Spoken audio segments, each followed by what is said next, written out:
Bom, no ano passado,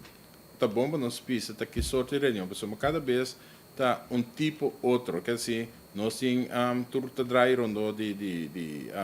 port, tem já nossa temperatura constante, eu mesmo uma culto, pero eigenlijk constante separar. Ora, nossa papel de container price, não sube, se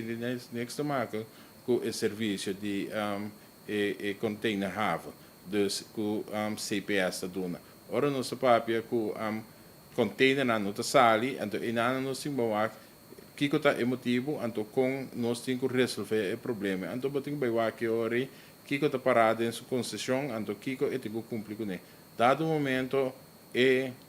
com o inteiro bedrijf, tem cada outra pessoa, mas o bibia tá bem tá hopi coisa den outro, então me toma nota que tem é coisa mais complicada. Então bottom line te chega assim com o serviço me está como entregar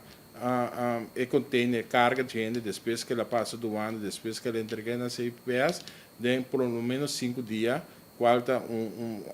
par de dias redelijk para por hasi, essa aqui. Tem outro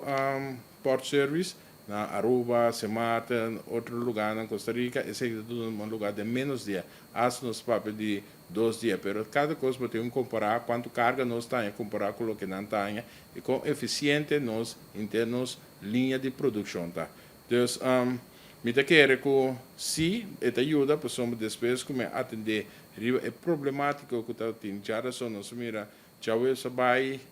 mahanha chamada na cutucosta que na norte, nós atrapa a elaboração para vir com o workgroup, caminha e truck drivers, mesma parte do workgroup, caminha nada tem sugerência na consi por fazer de uma forma transparente, de uma forma muito mais rápida, caminho da botanha, do spot, pessoal, ora sera tarde também de outro manda gerente também da bisa, que queda 60 containers 5 horas. Dus botinho wak é totalidade, pero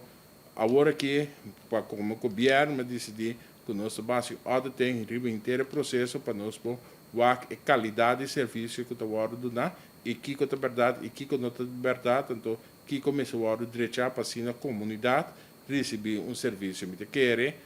como governo e companhia que tem monopólio aqui de só mês para dar um serviço. Então esse é nosso parapé, então esse é nosso descrever 1 milímetro por dia.